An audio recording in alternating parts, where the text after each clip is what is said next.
Place a router bit within the router. Ensure that the router bit sits flush with the base of the router and tighten. Place the jig plate on the tail of the board, ensuring that it is level. Use EVA shims if the plate is not level. Use the center notches of the jig plate to line up onto the stringer.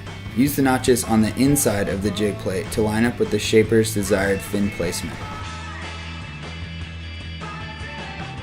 Place a router on the jig plate with the round end towards the tail. It's a good idea to score the stringer to ensure that the jig plate is perfectly aligned with the stringer. Once the jig plate is perfectly aligned with the stringer, place the router at the top of the jig plate and plunging straight down until the flange cutters meet the foam. Moving from the nose to the tail in a plunging motion, plunge 1/8 of the stringer at a time, routing the center part of the box cavity.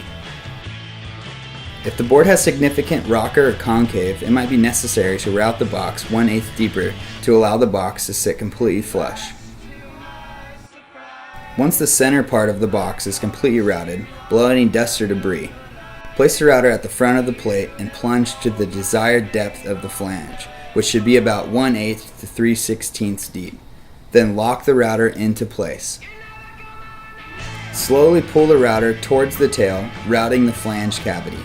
If you pull too quickly, the bit will gouge and tear the stringer and surrounding foam. After routing, blow out any dust or debris.